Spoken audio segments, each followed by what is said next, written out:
देखते हैं 3.5 के सेकंड क्वेश्चन में क्या दिया है। इसमें बोला जा रहा है कि ए और बी के किन मानों के लिए निम्न रैखिक समीकरण का अपरिमित रूप से अनेक हल है। ठीक है, यानी कि ये वाला जो इक्वेशन समीकरण दिया है ना, इसमें ए और बी का मान वह कौन सा होगा जिसके लिए यह इक्वेशन अपरिमित रूप से अनेक हल होगा। तो इसके लिए सबसे पहले हम चलिए सॉल्व करते हैं इसको।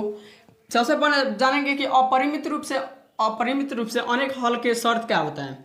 तो वो होता है A1 A2 बराबर हो B1 B2 के बराबर हो ये वाला, ये दोनों C1 C2 के। ठीक है, तो इस कंडीशन में क्या होता है, अपरिमित रूप से अनेक हल होता है। तो इस पर हम क्या करेंगे, इन सभी को रख देंगे, बैठा देंगे इसी प्रकार से। इसमें A1 कौन होगा, तो A1 ये वाला होगा और A2 ये वाला होगा। x के साथ जो गुणांक में होता है वो हम जानते हैं, फर्स्ट वाले इक्वेशन में A1 बोला जाता है उसको और दूसरा वाले में A2 बोला जाता है। फिर y के साथ जो गुणांक में होता है उसको पहले वाले इक्वेशन में B1 बोला जाता है, इसको B2 बोलेंगे। और लास्ट वाला ये क्या है, 7 है और ये 3a + b - का 2 है। ठीक है, अब देखिए इसको चलिए सॉल्व करते हैं। यहाँ पे A1 को लिखेंगे यानी कि 2 बटे का a - b बराबर लिखेंगे यहाँ पे B1 B2 यानी कि 3 बटे का a + b। ठीक है, और फाइनली हम लिखेंगे C1 C2। तो इसके लिए इसको हम क्या करेंगे, C1 बनाने के लिए इसको इधर भेज देंगे बराबर की इधर, तो क्या हो, प्लस में उधर जाएगा तो माइनस का साथ हो जाएगा। ठीक है, और इसको जब इधर भेजेंगे तो माइनस ए से कॉमन होगा और ये 3a + का b - का 2 हो जाएगा। ठीक है, यहाँ पे ये से ये माइनस से माइनस कट जाएगा। अब हमें क्या करना है, पहले वाले पद को और दूसरे वाले को एक साथ सॉल्व करेंगे और दूसरे वाले को और अंतिम वाले को एक साथ सॉल्व करेंगे। तो हमें क्या होगा, समीकरण मिलेगा जिसको हम किसी भी विधि से सॉल्व करेंगे और a और b का मान निकालेंगे। तो चलिए इसको सॉल्व करते हैं। सबसे पहले लिखेंगे पहला तथा दूसरा पद को हल करने पर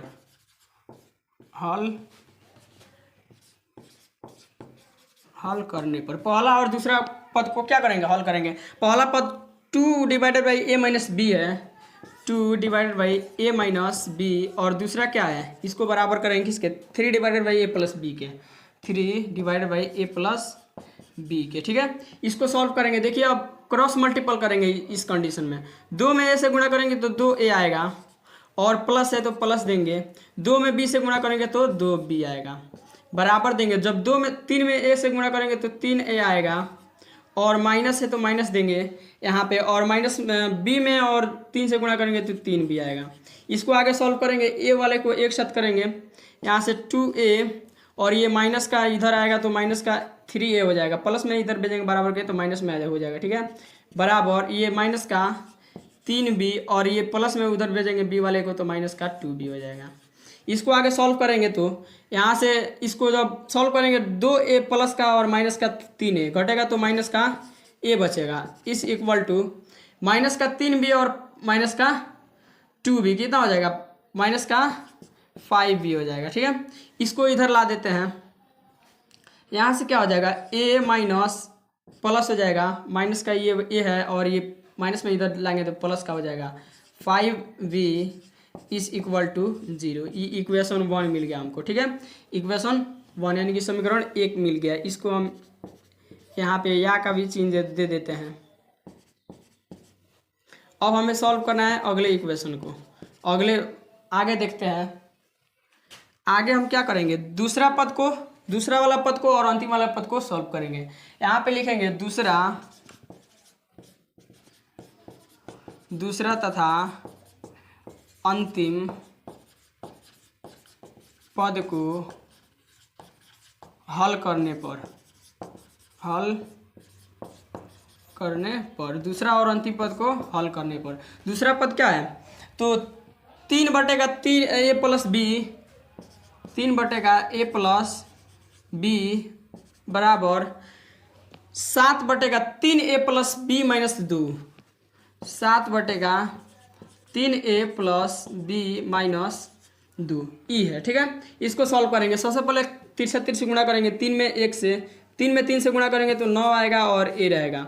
यहाँ पे प्लस हो जाएगा, 3 में बी से होगा 3 बी आएगा और माइनस का 6 इस इक्वल टू 7 में ए से तो 7 ए आएगा और प्लस यहाँ पर है तो प्लस लिख देंगे, 7 में बी से तो 7 बी आएगा।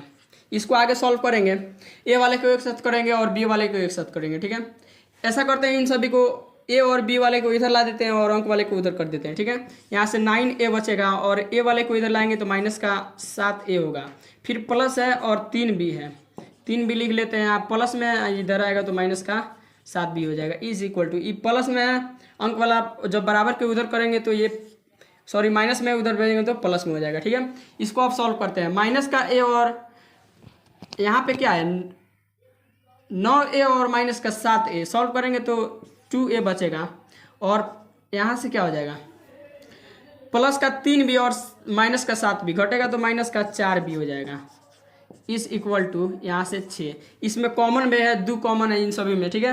तो 2 को जब बाहर निकालेंगे यहाँ से तो यहाँ से a बचेगा और माइनस बचेगा, यहाँ से 2 बाहर जाएगा 2b बचेगा इज इक्वल टू यहाँ से 6, ठीक है। यहाँ से जब a माइनस 2b और ये से ये कट जाएगा 3 बार में, ठीक है, इस इक्वल टू 3। ये इक्वेशन 2 यानी कि समीकरण 2 मिल गया। पहला समीकरण हमारे पास क्या है तो माइनस का a plus 5b is equal to 0 और दूसरा समीकरण हमारे पास कितना निकल के आ गया तो a minus 2b is equal to 3। अब का क्या करना है, हमको किसी भी विधि से इसको सॉल्व कर देंगे और हमारा a और b का मान निकल जाएगा। इसको हम रफ करना चाहेंगे।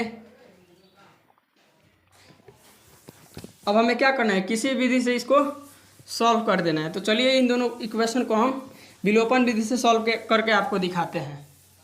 सबसे पहले विलोपन विधि में क्या किया जाता है, किसी एक पद को कैंसिल किया जाता है। तो इसमें तो ये वाला पद आराम से कैंसिल हो जाएगा, ठीक है। क्या करना होगा, अगर जोड़ घटाते समय क्या होता है चिन्ह चेंज होता है और जोड़ते समय चिन्ह नहीं चेंज होता है, तो हम इसके आगे माइनस में माइनस है, इसके आगे प्लस है, तो आराम से ये घट के 0 हो जाएगा। यहाँ पे क्या लिखेंगे, समीकरण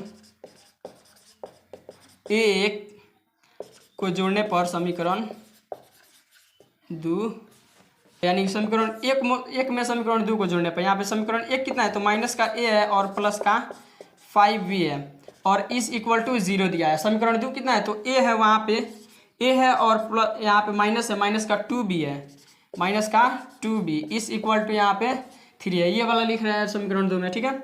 समीकरण 2 हमें मिला है वो वाला, यहाँ पे 3 होगा। इसको जब जोड़ेंगे तो जोड़ते समय चिन्ह नहीं चेंज होता है, घटाते समय चिन्ह हम क्या करते हैं चेंज करते हैं। तो ये दोनों क्या होगा कट जाएगा यानी 0 होगा, प्लस माइनस घट के 0 हो जाएगा। यहाँ पे प्लस माइनस माइनस हो गया यानी कि 5b में से जब 2b को घटाएंगे तो यहाँ से 3b बचेगा हमारे पास इस इक्वल टू यहाँ से 3 बचेगा, ठीक है। b का मान यहाँ से क्या निकल के आएगा, b इज इक्वल टू 3/3, 3 से 1 बार में जाएगा यानी b का मान फाइनली निकल के आया हमारे पास 1, b का मान 1 निकल के आ गया, ठीक है। अब देखिए हमें क्या करना है, b का मान तो हमने निकाल लिया, अब a का मान निकालेंगे। a का मान निकालने के लिए किसी भी समीकरण में हम क्या करेंगे b के मान को रखेंगे तो a का मान मिल जाएगा। तो यहाँ पे लिख देते हैं हम समीकरण, यहाँ पे रख के दिखा देते हैं, समीकरण 2 में रख देते हैं, आसान है। समीकरण 2 में b का मान यहाँ पे हम आपको रख के दिखा देते हैं। यहाँ पे क्या लिखेंगे, समीकरण 2 में b का मान, समीकरण 2 कितना है तो a minus 2b is equal to 3, वहाँ पे a minus 2b is equal to 3 है, a minus 2b is equal to 3। यहाँ से a का a रहेगा और माइनस का 2 गुणा में कितना है b का मान 1 है, यहाँ पे गुणा में 1 लिखेंगे इज इक्वल टू 3। यहाँ से a का मान क्या निकल जाएगा 3 का 3 रहेगा और 2 में जब गुणा करेंगे 1 से तो 2 बचेगा, 2 हो जाएगा और यहाँ माइनस में उधर जाएगा तो प्लस का 2 हो जाएगा। a का मान फाइनली हमारे पास क्या निकल के आएगा 5, a का मान 5 यानी यहाँ पे डायरेक्ट लिखेंगे x इज इक्वल टू 5 और y इज इक्वल टू 1। यानी कि इस इक्वेशन में हम अगर वो वाला इक्वेशन जो था हमारे पास उसमें अगर a का मान अगर x का मान क्या रखेंगे, सॉरी यहाँ पे a का मान लिखेंगे, यहाँ पे a रहेगा और यहाँ पे क्या लिख रहेगा b का मान निकला, यहाँ पे a का मान यहाँ पे b का मान। उस इक्वेशन में अगर a का मान 5 रखेंगे और b का मान 1 रखेंगे ना तो कैसा होगा कि अपरिमित रूप से अनेक हल आने का शर्त हो जाएगा, ठीक है। यानी कि तीनों का तीनों बराबर हो जाएगा। अपरिमित रूप से अनेक हल का क्या शर्त होता है? तो A1 A2 बराबर होता है B1 B2 के, और B1 B2 बराबर होता है C1 C2 के, यानी तीनों का तीनों बराबर रह जाएगा। ये वाला अगर मान उस समीकरण में हम A और B का मान रख के सॉल्व करेंगे, तो आप इसको रख कर सॉल्व भी कर सकते हैं। इसका स्क्रीनशॉट ले सकते हैं, हम इसको रफ करने जा रहे हैं।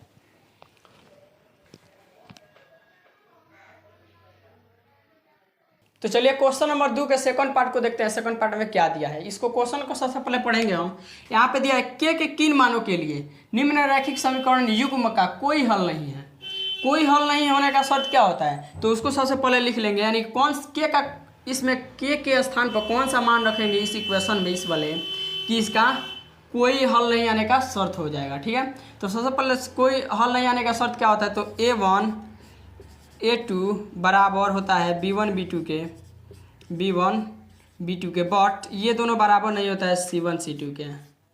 ठीक है, तो ये वाला क्या होता है, कंडीशन होता है कोई हल ना होने का शर्त। ठीक है, अब हम क्या करेंगे, इन दोनों को ही सॉल्व करेंगे, तो के का वह मान निकलेगा जिसके लिए ये इक्वेशन क्या होगा, कोई हल नहीं होगा इस इक्वेशन का। ठीक है, तो के का मान चले निकाल लेते हैं। के का मान निकालने के लिए इन्हीं दोनों इक्वेशन को, इन दोनों को सॉल्व करेंगे। A1 A2 और B1 B2 को सॉल्व करेंगे। इसमें A1 का स्थान कौन लिया है, तो 3 लिया है, और A2 का स्थान 2k माइनस का 1 है, और B1 का स्थान y है, यानी कि 1 छुपा है इसके साथ गुणा में y के, और B2 का मान कितना है, तो k माइनस का 1 रखना है। y के साथ जो गुणा होता है दूसरे इक्वेशन में, उसको B2 बोलते हैं। तो इसको चलिए रख लेते हैं। सबसे पहले हम क्या रखेंगे, A1 का मान 3 दिया है, 3x डिवाइडेड बाई, x नहीं लिखेंगे यहाँ पे, केवल 3 रहेगा, और A2 का मान 2k माइनस का 1, 2k माइनस 1 है। ठीक है, बराबर करेंगे किसके, तो B1 B2 के, यानी कि 1 divided by k minus 1, 1 divided by k minus 1। इसको सॉल्व करेंगे आगे। 3 में जब k से गुणा करेंगे क्रॉस मल्टीपल, यानी कि तिरछा तिरछी गुणा, 3 में k से, तो 3k आएगा, 3k आ जाएगा यहाँ पे, और माइनस हो जाएगा, 3 में 1 से गुणा होगा तो 3 आएगा, इस इक्वल टू, आगे जब 2k में 1 से गुणा करेंगे तो यहाँ से आएगा 2k, और माइनस का 1 में 1 से गुणा करेंगे तो 1 आएगा। इसको आगे सॉल्व करेंगे तो के वाले को एक साथ करेंगे और अंक वाले को एक साथ कर देते हैं। यहाँ से 3k है, 3k रहने देते हैं, ये 2k उधर है, प्लस में इधर आएगा तो माइनस का 2k हो जाएगा, और यहाँ से इस इक्वल टू माइनस का 1 बचा उधर, ये प्लस में उधर भेजेंगे तो माइनस में प्लस उधर जाएगा तो प्लस का 3 हो जाएगा। यहाँ से 2k में से 1k जाएगा, जब 3k में से 2k जाएगा तो क्या बचेगा, केवल k बचेगा, यहाँ पे k बचेगा, और इस इक्वल टू, इसको जब सॉल्व करेंगे माइनस का 1 और प्लस का 3, तो यहाँ से 2 आएगा, यानी k इस इक्वल टू क्या निकल के आ गया, k इस इक्वल टू 2, यानी k जब इस समीकरण में k का मान अगर 2 रखेंगे ना, तो कैसा निकलेगा, कंडीशन कैसा, इसका रूप कैसा होगा, तो कोई हल नहीं होगा। ठीक है, अगर इस इक्वेशन में हम 2 k का स्थान पर अगर 2 रखते हैं, तो इस समीकरण का रूप कैसा होगा, तो कोई हल नहीं होगा इस समीकरण का। ठीक है, और इस रूप का आएगा। ठीक है, ऐसा आएगा कि A1 A2 बराबर रहेगा B1 B2 का, बट इन दोनों का बराबर नहीं रहेगा C1 C2। तो चलिए अब क्वेश्चन नंबर 3 को देखते हैं। एक्सरसाइज 3.5 का क्वेश्चन नंबर 3 को अब देखते हैं। क्वेश्चन नंबर 3 में क्या दिया है, यहाँ पे एक इक्वेशन दिया है, इसको बोला गया है कि इसको प्रतिस्थापन विधि और वर्गमूल विधि से सॉल्व कीजिए। ठीक है, तो चलिए इसको सबसे पहले हम सॉल्व कर लेते हैं प्रतिस्थापन विधि से। इसके लिए सबसे पहले इसको मानेंगे समीकरण 1 और इसको मानेंगे समीकरण 2, और इसको सॉल्व करेंगे। किसी एक समीकरण से यहाँ से चलना है और x या y किसी एक का मान निकाल लेना है। ठीक है, हम समीकरण 1 या समीकरण 2 किसी को भी ले सकते हैं, यहाँ से किसी एक का मान निकाल सकते हैं। तो चलिए हम निकाल लेते हैं, समीकरण 1 से चलते हैं हम। समीकरण 1 से, समीकरण 1 से चलेंगे। समीकरण 1 में क्या है, तो 8 है x और प्लस का 5y इस इक्वल टू 9 है। यहाँ से किसी एक का मान निकाल लेंगे, x का मान निकाल लेते हैं। यहाँ से 8x इस इक्वल टू 5, ये प्लस में इधर जाएगा तो 9 है, यहाँ पे प्लस में इधर जाएगा तो 5y हो जाएगा। ठीक है, और यहाँ से x का मान फाइनली क्या निकल के आएगा, तो 9 माइनस का 5y डिवाइडेड बाई 8, ये रहा x का मान। ठीक है, इसको हम मान लेते हैं समीकरण 3। अब हमें क्या करना होगा, अब हम समीकरण 1 से x का मान निकाले हैं ना, तो समीकरण 2 में x का मान रखना होगा। अगर हम समीकरण 1 से x का मान निकाले हैं तो समीकरण 2 में x का मान रखना होगा। अगर हम समीकरण 2 से हम x और y किसी एक का मान निकाले होते ना, तो हमें समीकरण 1 में उसका मान रखना होता। समीकरण समीकरण किस से, जब एक से निकाले तो समीकरण 2 में लिखेंगे यहाँ पे। अब आगे समीकरण 2 में किसका, x का मान रखने पर, x का मान रखने पर, समीकरण 2 में x का मान रखने पर, समीकरण 2 कितना है, तो 3x + 2y = 4, 3x + 2y = 4 है। x के स्थान पर इतना रखना है, ठीक है। तो यहाँ पे 3 कॉमन हो जाएगा ऐसे, और 9 - 5y = 8 रहेगा। 9 - 5y / 8 है, ठीक है। और यहाँ से प्लस का 2y लिखेंगे, और इस इक्वल टू यहाँ से क्या बचेगा 4। इसको आगे सॉल्व करेंगे तो ये 3 से 9 में गुणा होगा तो 9 3 27 हो जाएगा, और माइनस का माइनस हो जाएगा, 5 में 3 से गुणा होगा तो 15y हो जाएगा, / 8 का 8 रहेगा, और प्लस का ये 2y है, इसको बट्टे के रूप में लिख देते हैं हम, बट्टे के नीचे 1, ठीक है। इस इक्वल टू इसको भी 4 / 1 कर देते हैं ऐसे। अब इसको सॉल्व करेंगे। यहाँ पे देखिए क्या है, इन दोनों का एलसीएम लेंगे, ठीक है, बट्टे का जोड़ कर देंगे। 8 यहाँ से एलसीएम आएगा, 8 में जब 8 से भाग देंगे तो एक बार में जाएगा, ये सभी इतना का इतना ही रह जाएगा। 27 - 15y, और प्लस का 1 में 8 से भाग देंगे तो 8 बार में जाएगा, 8 में 2 से गुणा करेंगे तो 16 होगा, और y होगा, ठीक है। इस इक्वल टू यहाँ से 4 / 1 बचा। अब हमें क्या करना है, इसको सॉल्व कर देते हैं। और आगे यहाँ से 27 का 27 हो जाएगा, और माइनस प्लस माइनस होगा, माइनस का 15y और प्लस का 16y, प्लस का y हो जाएगा, ठीक है। / 8 होगा यहाँ से, और इस इक्वल टू 4 / 1 होगा। इसको आगे सॉल्व करेंगे, क्रॉस मल्टीपल करेंगे तो 27 में 1 से गुणा करेंगे तो 27 आएगा यहाँ से, और यहाँ से प्लस का प्लस, y में 1 से होगा तो y आएगा, इस इक्वल टू 8 चुका 32 हो जाएगा, 32, ठीक है। अब y का मान निकालने के लिए क्या करेंगे, हम अंक वाले को एक साथ और y को एक तरफ कर देंगे। यहाँ से y का मान क्या हो जाएगा, यहाँ से 32 माइनस का प्लस में इधर जाएगा तो माइनस का 27 हो जाएगा। यहाँ से फाइनली y का मान निकलेगा हमारा, y = 32 में से जब 27 को घटाएंगे तो हमारा कितना आएगा, 5 आएगा, y का मान 5, ठीक है। y का मान तो हमने 5 निकाल लिया। अब x का मान निकालना है। x का मान निकालने के लिए हम किसी भी समीकरण में क्या करेंगे, y के मान को रख देंगे। समीकरण 1, समीकरण 2 या समीकरण 3, किसी में भी हम अगर y का मान रखते हैं ना तो x का मान आसानी से मिल जाएगा। तो देखेंगे किस में आसान है, देखेंगे हम क्या देखेंगे कि किस में, यहाँ पे या का चिन्ह देते चलना है, देखेंगे किस में आसान है। तो आसान को किस में होगा, जहाँ पर x कहाँ हो, एक तरफ हो। तो x एक तरफ कहाँ है, यहाँ पे है, केवल इसमें y का मान रखेंगे और x का मान निकल जाएगा। तो समीकरण 3 में हम रख देते हैं y का मान, यहाँ पे लिखेंगे समीकरण 3 में y का मान रखने पर, समीकरण 3 में y का मान रखने पर, समीकरण 3 कितना है, तो x है, यहाँ पे लिखेंगे x = 9 माइनस का 5y / 8 है, ठीक है, 8 है। अब हमें x का मान निकालने के लिए y का मान रखना होगा, 9 का 9 होगा, माइनस का y, 5 यहाँ पे है, गुणा में y है तो गुणा में 5 फिर रखेंगे यहाँ पे y का मान, और / 8 करेंगे। यहाँ से x = 9 माइनस 5 × 5 = 25 हो जाएगा यहाँ से, और / 8, यहाँ से x का मान क्या निकलेगा, जब 9 में से हम 25 को घटाएंगे तो कितना होगा, जब 25 में से हम 9 को घटाएंगे तो कितना होगा, 16 आ जाएगा, कितना, तो 16 लिख देंगे यहाँ, / 8 लिख देंगे, ठीक है, और माइनस में 16 आएगा, ठीक है। अब यहाँ से 8 से ये 16 दो बार में जाएगा, और x का मान फाइनली निकलेगा हमारे पास -2, x का मान -2, और y का मान कितना, 5 निकला, ठीक है। यहाँ पे एक बॉक्स बनाएंगे ऐसे, और x और y का मान लिख देंगे। x = क्या लिखेंगे, -2, और y = 5, ठीक है। तो अब चलिए इसको हम वर्गगुणन से सॉल्व कर देते हैं। ये कौन सा विधि था, तो प्रतिस्थापन था, प्रतिस्थापन विधि था, ठीक है। अब हमें सॉल्व करना है वर्गगुणन विधि से, इसके स्क्रीनशॉट ले सकते हैं। अब इसको हम वर्गगुणन विधि से सॉल्व करते हैं इस इक्वेशन को।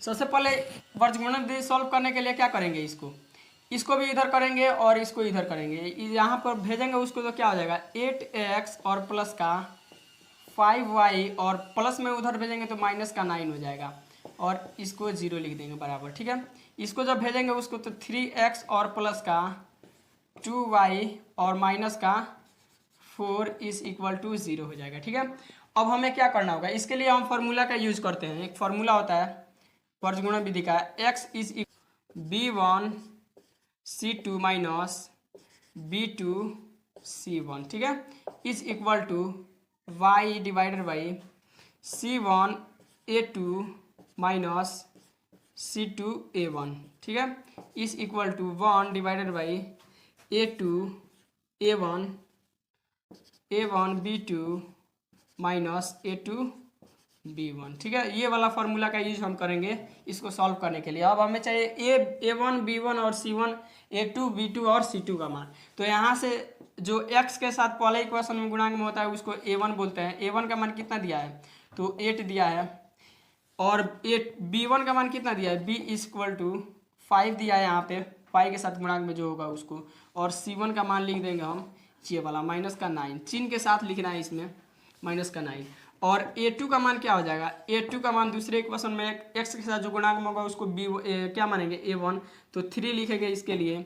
और b2 का मान यहाँ पे b1 लिख देते हैं, b2 का मान कितना हो जाएगा, b2 का मान 2 हो जाएगा और c2 का मान यहाँ से माइनस का 4 आ जाएगा, माइनस का 4।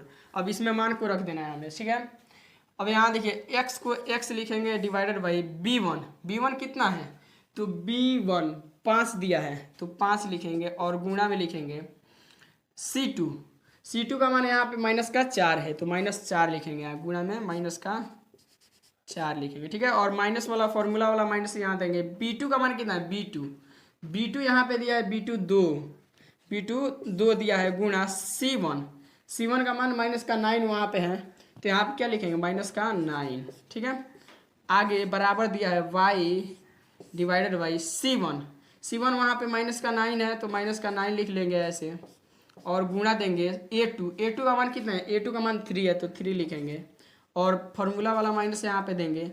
और c2 का मान लिखना है, c2 का मान माइनस का 4 है तो माइनस 4 लिखेंगे और गुणा में लिखेंगे a1 का मान माइनस 8 दिया है तो 8 लिख लेते हैं और यहाँ से बराबर करेंगे 1 डिवाइडेड बाई a1 का मान 8 है तो 8 लिखेंगे गुणा b2 का मान 2 है और माइनस ये वाला a2 का मान कितना है, a2 का मान 3 दिया है 3 लिख लेंगे गुणा b1 का मान 5 दिया है 5 लिखेंगे और इसको आगे सॉल्व करेंगे। यहाँ से x डिवाइडेड बाई 5 में जब माइनस 4 से गुणा करेंगे तो माइनस का 20 आएगा और माइनस प्लस क्या हो जाएगा, माइनस प्लस हो जाएगा, 9 दूना 18 हो जाएगा। ठीक है, इज इक्वल टू यहाँ से y हो जाएगा और 9 में जब 3 से गुणा करेंगे तो माइनस का 27 हो जाएगा और यहाँ से माइनस प्लस हो जाएगा और 8 में 4 से गुणा करेंगे तो 32 आएगा।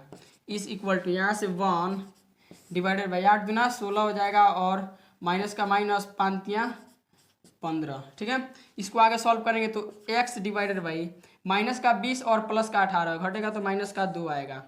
ठीक है, यहाँ से बराबर करेंगे किसको, y डिवाइडेड बाई माइनस का 27 और प्लस का 32, इसको घटाएंगे तो कितना आएगा 5 आएगा। ठीक है, इस इक्वल टू यहाँ से 1 डिवाइडेड बाई 16 में से 15 जाएगा तो 1 आएगा। अब हमें क्या करना है, फर्स्ट वाले को x और y का मान निकलना है। इसके लिए हम क्या करेंगे, फर्स्ट वाले और लास्ट वाले को एक साथ सॉल्व करेंगे और सेकंड वाले लास्ट वाले को एक साथ सॉल्व करेंगे। तो चलिए सॉल्व करके दिखाते हैं हम आपको। यहाँ पे लिखेंगे पहला तथा अंतिम पद को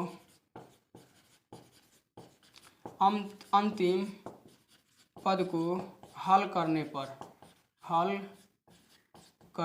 पर पहला पद तथा अंतिम पद को हल करने पर पहला पद कितना है तो पहला x डिवाइडेड बाई माइनस का 2 और अंतिम पद 1/1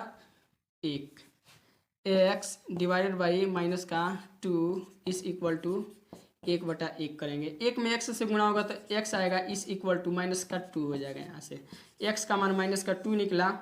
अब हमें क्या करना है, y का मान निकालना है। तो इसके लिए किसको सॉल्व करेंगे, तो अंतिम पद को लेंगे और दूसरा पद को, तो लिखेंगे यहाँ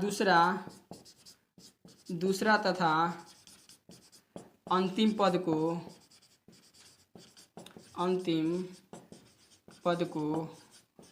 हल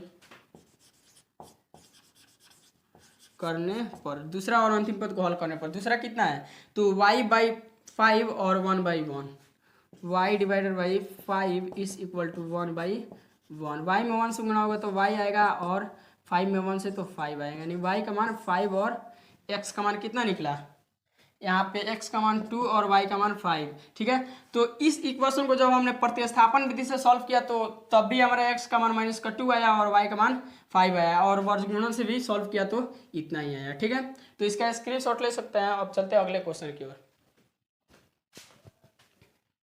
तो चलिए आज के इस वीडियो में हम देखेंगे क्लास 10th का मैथ, जिसमें एक्सरसाइज 3.5 को हम क्वेश्चन नंबर 4 का फर्स्ट पार्ट क्या दिया है इसमें। क्वेश्चन नंबर चलिए पढ़ते हैं। इसमें बोला गया कि एक छात्रावास के मासिक व्यय का 1 भाग नियत है तथा शेष इस पर निर्भर करता है कि छात्र ने कितने दिनों तक भोजन लिया है। जब एक विद्यार्थी ए को जो 20 दिन भोजन करता है तो 1000 रुपया छात्रावास के लिए अदा करना पड़ता है। तो जबकि एक विद्यार्थी बी जो 26 दिन भोजन करता है तो 1180 रुपया अदा करना पड़ता है। तो यहाँ पे पूछा जा रहा है हमसे कि नियत व्यय तथा प्रत्येक दिन का भोजन करने का मूल्य कितना रुपया क्या होगा। ठीक है, यहाँ देखने में क्वेश्चन बहुत बड़ा दिख रहा है मगर बहुत ही आसान है। ठीक है, चलिए इसको रफ करके हम रफ करना चाहेंगे और इसके बाद सॉल्व करते हैं। क्वेश्चन में कुछ इस प्रकार से दिया है कि यदि किसी छात्रावास में कोई अगर विद्यार्थी जाता है वहाँ पे तो उसको एक नियत व्यय पे करना होगा। ठीक है, यानी कि फिक्स है, जब कोई विद्यार्थी उस छात्रावास में जाएगा ना तो उसको निश्चित है कि इतना रुपया आपको देना होगा। ठीक है, अगर उस छात्रावास में गया और वहाँ पे जाएगा तो खाना तो ज़रूर खाएगा, तो खाना खाने के लिए प्रत्येक दिन का अलग अलग से उसको मूल्य देना होगा। ठीक है, तो चलिए इस क्वेश्चन को हम सॉल्व करते हैं। पहले तो हमें मानना पड़ेगा कि नियत व्यय क्या होगा। सबसे पहले क्या मानेंगे हम, नियत व्यय मानेंगे। माना कि यहाँ पे हमें मान लेना होगा, माना कि नियत व्यय जो है, नियत व्यय उसको हम मान लेंगे x रुपया। ठीक है, x रुपया मान लेंगे, और जो अतिरिक्त दिन का जो भोजन का मूल्य है उसको y रुपया मान लेंगे। प्रत्येक अतिरिक्त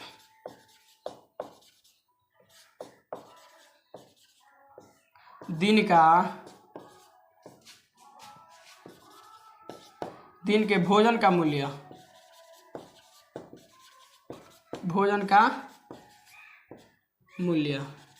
हम मान लेते हैं y रुपया। तो हमने सबसे पहले क्या मान लिया कि जो नियत उस व्यय है ना उसको x रुपया मान लिया, और जो जब विद्यार्थी प्रत्येक दिन अगर भोजन करता है तो उसको y रुपया देना पड़ेगा।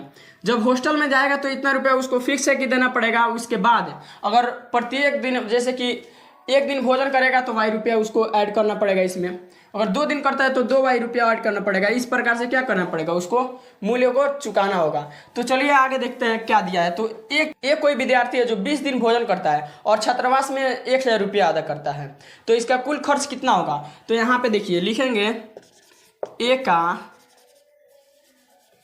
यहाँ पे लिखेंगे ए का कुल खर्च। ठीक है, ए का कुल खर्च लिखेंगे और यहाँ पे सॉल्व करेंगे। बोला जा रहा है कि 20 दिन क्या करता है, 20 दिन भोजन करता है और उसको नियत के साथ साथ उसको 20 दिन का और भी भोजन का मूल्य देना होगा। तो छात्रावास में जब जाएगा तो उसको x रुपया देना पड़ेगा। छात्रावास में जब जाएगा तो x रुपया फिक्स है कि देना पड़ेगा। उसके हिसाब से अब आगे वो भोजन करता है, मान लीजिए एक दिन भोजन किया और एक दिन का मूल्य अगर 2 रुपया है तो 2 रुपया देना पड़ेगा। अगर 2 दिन भोजन किया और 2 रुपया मूल्य है एक दिन का तो उसको 4 रुपया देना पड़ेगा। अगर 3 दिन भोजन करता है, एक दिन का मूल्य 2 रुपया है तो 6 रुपया देना पड़ेगा। इस प्रकार से उसको प्रत्येक दिन के लिए ऐड करना होगा। ठीक है, तो अगर कोई विद्यार्थी 8 दिन भोजन करता है और एक दिन का मूल्य कितना देना होता है तो y रुपया, तो 8y हो जाएगा। इसी प्रकार से हम सॉल्व करेंगे इसको। x जो नियत व्यय है इसमें हम अगर प्रत्येक दिन का प्रत्येक दिन का भोजन का मूल्य जोड़ देंगे ना तो उसका कुल खर्च निकलेगा एक का। तो वह 20 दिन बोला जा रहा है, क्वेश्चन में बोला जा रहा है कि 20 दिन क्या करता है, भोजन करता है। तो उसको एक दिन का भोजन का मूल्य कितना वाई रुपया देना पड़ता है, तो 20 दिन का कितना देना पड़ेगा, तो 20 वाई रुपया देना पड़ेगा छात्रावास में उसको, ठीक है। और बुक में दिया है कि नियत व्यय और जो प्रत्येक दिन का मूल्य है खाने का वो मिलकर कितना रुपया उसको वह देता है, तो 1000 रुपया देता है। इसको इक्वेशन हम 1 मान लेंगे। समीकरण 1। इसी प्रकार बी का खर्च देखेंगे, बी का कुल खर्च देखेंगे, कुल खर्च बी के लिए कुल खर्च क्या हो जाएगा, तो फिक्स है, एक तो फिक्स है ये नियत, जब गया वहाँ पे तभी इसको इतना देना पड़ेगा। इसके साथ साथ वह 26 दिन भोजन करता है, तो एक दिन का भोजन करने का मूल्य वाई रुपया देना पड़ता है, तो 26 दिन के लिए क्या होगा, तो 26 वाई हो जाएगा। और इस इक्वल टू यहाँ पे उसको देना पड़ता है 1180 रुपया, ठीक है। तो ये इक्वेशन 2 हमारा मिल गया। अब हमें क्या करना है, किसी भी विधि से इसको सॉल्व कर देना है, विलोपन, प्रतिस्थापन या वर्ज गुणन। इसमें नहीं बताया गया है कि आपको एक ही विधि से सॉल्व करना है, किसी विधि से सॉल्व कर देंगे। तो चलिए यहाँ पे विलोपन से हम सॉल्व कर देते हैं। विलोपन से सॉल्व करने के लिए शर्त क्या होता है, तो किसी एक पद को कैंसिल किया जाता है। तो यहाँ पे देखिए एक पद को कैंसिल करने का मतलब क्या है कि उसमें से एक को क्या कर दें, हटा दें। तो यहाँ पे हटाने के लिए क्या चाहिए, दोनों पद जो कैंसिल करना चाहते हैं वो बराबर होना चाहिए। तो यहाँ पे x है, यहाँ पे x है। अगर इन दोनों को समीकरण 1 से समीकरण 2 को घटाएंगे तो क्या होगा, x वाला पद कैंसिल हो जाएगा और यहाँ से y का मान निकल जाएगा। तो यहाँ पे क्या लिखेंगे, समीकरण 1 से घटाने पर समीकरण 2 से, ठीक है। तो यहाँ पे लिख देंगे और समीकरण 1 को लेंगे, x + 20y is equal to 1000, x + 20y is equal to 1000। यहाँ पे क्या है, x + 26y, x + 26y is equal to कितना है, तो 1180 है, ठीक है। इसको हम घटाते समय जानते हैं कि चिन्ह क्या होता है, चेंज होता है। अगर प्लस रहेगा तो माइनस हो जाएगा, माइनस रहेगा तो प्लस हो जाएगा। ये दोनों घट के 0 हो जाएगा, कट जाएगा। और यहाँ से माइनस का 26y और प्लस का 20y घटेगा तो माइनस का 6y आएगा। इस इक्वल टू इसको जब सॉल्व करेंगे तो यहाँ से प्लस का 1000 और माइनस का 1180, माइनस इसमें से होगा तो 180 आएगा। और यहाँ से माइनस में वो भी आएगा, ठीक है। तो माइनस से माइनस ये कटेगा और y का मान यहाँ से निकालेंगे, y is equal to 180 divided by 6 ये जाएगा। 6 से ये 18 3 बार में जाएगा, 0 बचेगा यहाँ से। y का मान क्या निकल के आ गया, तो 30, y का मान 30 निकल के आ गया। अब हमें x का मान निकालना है, तो किसी भी इक्वेशन में हम क्या करेंगे, y के मान को रख देंगे तो x का मान मिल जाएगा। तो चलिए हम रख देते हैं समीकरण 1 में y का मान, यहाँ पे लिख देते हैं समीकरण 1 में y का मान, समीकरण 1 में y का मान रखने पर, समीकरण 1 में y का मान रखने पर, समीकरण 1 कितना है, तो x है प्लस 20y है और इस इक्वल टू 1000 है। यहाँ पे y का मान क्या रखना है, तो 30 रखना है। तो x का x होगा, प्लस का प्लस 20 गुणा 30 हो जाएगा यहाँ पे, और इस इक्वल टू 1000, ठीक है। यहाँ पे क्या लिख देंगे, 1000 को 1000 रहने देंगे। यहाँ से x का मान क्या निकलेगा, जब 20 में 30 से गुणा करेंगे तो 3 दूना 6 यानी कि 600 आएगा। उधर है 1000 और ये प्लस में है, उधर जाएगा तो माइनस का 600 हो जाएगा।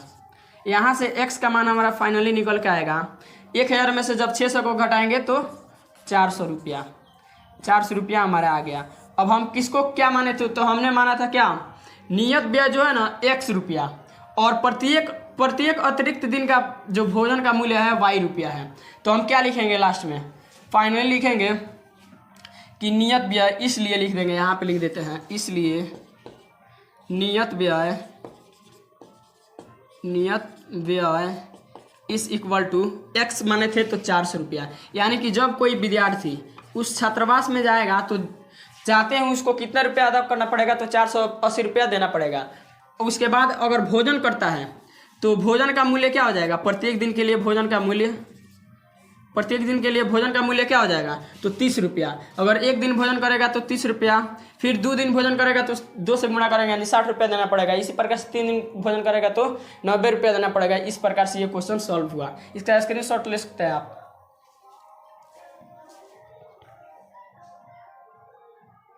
तो चलिए क्वेश्चन नंबर 4 के सेकंड पार्ट को देखते हैं। सेकंड पार्ट में क्या क्या दिया है इसमें। तो इसमें देखिए क्वेश्चन को पढ़ेंगे। सबसे पहले दिया है एक भिन्न 1/3 हो जाती है जब उसके अंश से एक घटाया जाता है। एक भिन्न 1/3 हो जाती है जब उसके अंश से एक को घटा दिया जाता है। 1/4 हो जाती है जब हर में 8 को हम जोड़ देते हैं, तब वह भिन्न ज्ञात कीजिए। इसमें दिया गया है कि ये कोई भिन्न है, भिन्न हमें मालूम नहीं है, ठीक है। अगर उसके अंश में 1 को घटा देते हैं तो हमें कितना मिलेगा, तो 1/3 मिलेगा। अगर हम इसके हर में 8 को जोड़ देंगे तो हमको भिन्न कितना मिलेगा, तो 1/4 मिलेगा। वह भिन्न हमें ज्ञात करना है जिसके अंश में 1 घटाने पर 1/3 मिले और हर में 1 जोड़ने पर 1/4 मिले। तो चलिए इसको सॉल्व करते हैं। सबसे पहले तो हम मान लेंगे, इसमें माना कि अंश इज इक्वल टू एक्स। अंश को हमने x मान लिया तथा हर हो जाएगा y, ठीक है। अगर कोई संख्या ऐसे बटे में लिखा हुआ है 8/2, तो जो ऊपर वाला होता है ना, इसको अंश बोला जाता है और नीचे वाले को हर बोला जाता है। ये भिन्न है और ऊपर वाला अंक क्या होता है, अंश होता है, नीचे वाला हर। तो हमने यही मान लिया, अंश किसको माना था, x को, और हर माना y को। इसलिए यहाँ पर हम कह सकते हैं कि भिन्न क्या हो जाएगा, हमारा भिन्न हो जाएगा x/y, यानी अंश बटेगा हर, ठीक है। तो यही भिन्न हमें क्या करना है, ज्ञात करना है कि वह भिन्न क्या होगा। तो आगे देखिए क्वेश्चन में दिया है, यहाँ से हम क्या करेंगे, पहले लिखेंगे कि अंश में 1 घटाने पर, अंश में 1 घटाने पर, अंश में 1 को घटाएंगे। भिन्न हमारे पास ये है x minus x divided by y। अगर अंश में से 1 को घटा देते हैं तो हमें क्या मिलता है, तो बुक में दिया है 1/3 मिलता है। अब यहाँ से हम क्या करेंगे, सॉल्व करेंगे, इसको क्रॉस मल्टीपल करेंगे। 3 में x से गुणा होगा तो यहाँ पे 3x आएगा, 3x, और माइनस का माइनस 3 में 1 से होगा 3 आएगा, इस इक्वल टू y में 1 से तो y आएगा। यहाँ से y को इधर ला देते हैं और अंक वाले को उधर कर देते हैं समीकरण बनाने के लिए। यहाँ से 3x करेंगे, ये आएगा तो माइनस का y हो जाएगा, इस इक्वल टू इसको उधर भेजेंगे तो प्लस का 3 हो जाएगा। प्रश्न इक्वेशन नंबर 1 हमको मिल गया। अब हमें आगे काम करना है। इसमें आगे क्या दिया है उसको पढ़ते हैं हम। आगे दिया है कि यदि हम क्या करें, 1/4 हो जाता है भिन्न कब, जब उसके हर में 8 को जोड़ दें। 1/4 कब होता है, जब उसके हर में 8 को जोड़ दें। तो यहाँ से देखिए, जब यहाँ पे लिखेंगे हम हर में 8 जोड़ने पर, हर में 8 जोड़ने पर, जब हम भिन्न हमारे पास क्या है, तो x/y है। अगर हर में 8 को जोड़ देते हैं तो क्या मिलेगा हमको, बुक में क्या दिया है कि 1/4 हो जाता है। तो 1/4 लिखेंगे, यहाँ पे क्रॉस मल्टीपल करेंगे, 4 में x से गुणा करेंगे तो 4x आएगा, और यहाँ से 1 जब y से बराबर लिखेंगे यहाँ पे, और 4 में y से गुणा, y में 1 से गुणा करेंगे तो y आएगा, और प्लस का 8 में 1 से तो 8 आएगा, माइनस को इधर ला देंगे, 4x है और माइनस का y हो जाएगा, इस इक्वल टू 8 बचेगा। समीकरण 2 मिल गया हमको। इक्वेशन 1 मिला यहाँ पे, इक्वेशन 2। अब हमें क्या करना है, इसको सॉल्व करना है, किसी भी विधि से सॉल्व कर देना है। तो देखेंगे यहाँ पे हम इसको सॉल्व कर देते हैं विलोपन विधि से। विलोपन विधि में क्या होता है, हमें किसी एक पद को कैंसिल करना होता है। पद कोई कैंसिल कब होता है, जब क्या हो, दोनों बराबर होते हैं। यहाँ पे y कैंसिल हो रहा है, ठीक है, यहाँ पर भी माइनस है, यहाँ पे भी माइनस है। अगर 1 में से 2 को घटाएंगे समीकरण 1 में से समीकरण 2 को, तो ये दोनों y कैंसिल हो जाएगा। तो यहाँ पे क्या लिखेंगे आगे हम, समीकरण 1 में से घटाने पर समीकरण 2 से, ठीक है, समीकरण 1 में से समीकरण 2 घटाने पर यहाँ क्या लिखेंगे, 3x minus y is equal to 3। यहाँ पे है 3x minus y is equal to 3। दूसरा इक्वेशन है 4x minus y is equal to 8। 4x minus y is equal to 8। इसको जब घटाएंगे तो घटाते समय हम जानते हैं चिन्ह को चेंज करते हैं। अगर प्लस रहेगा तो माइनस होगा, माइनस रहेगा तो प्लस होगा। y से y कट जाएगा, यहाँ से माइनस का 4y और प्लस का 3y घटेगा तो माइनस का, सॉरी x है तो घटेगा तो माइनस का x आएगा, इस इक्वल टू यहाँ से माइनस का 8 और प्लस का 3, इसको सॉल्व करेंगे तो माइनस का 5 आएगा। यहाँ से x माइनस से माइनस कटेगा, x का मान फाइनली क्या निकल के आएगा, तो 5। x का मान 5 निकल के आ गया। अब हमें क्या करना है, y का मान निकालना है। y का मान निकालने के लिए समीकरण 1 या समीकरण 2 में x का मान रखेंगे तो y का मान निकल जाएगा। तो चलिए किसी एक में रख देते हैं हम, इसमें रख देते हैं हम, इस वाले इक्वेशन में रख देते हैं समीकरण 1 में। यहाँ पे क्या लिखेंगे, समीकरण 1 में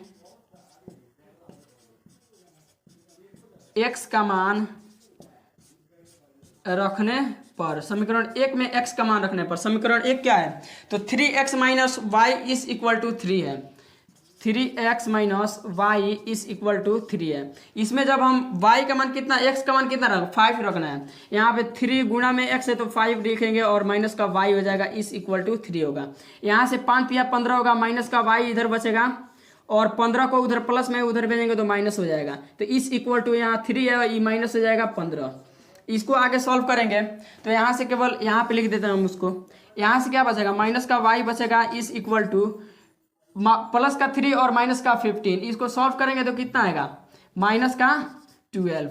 यहाँ से माइनस माइनस कटेगा, y का मान फाइनली निकल के आया हमारे पास 12। ठीक है, x का मान क्या था, तो 5 था और y का मान 12 आ गया। तो इसलिए लिखेंगे, यहाँ पे लिख देते हैं इसको यहाँ पे, इसलिए भिन्न हमारा क्या हो जाएगा, भिन्न, इसलिए भिन्न हमारा हो जाएगा x बटे का y होता है ना, यानी कि हर बटे का अंश होता है। तो हर अंश, हर x को माने हैं और हर माने हैं y को, तो हर का मान कितना है 12 और अंश का मान 5, यानी कि भिन्न क्या हो जाएगा 5 बटे का 12।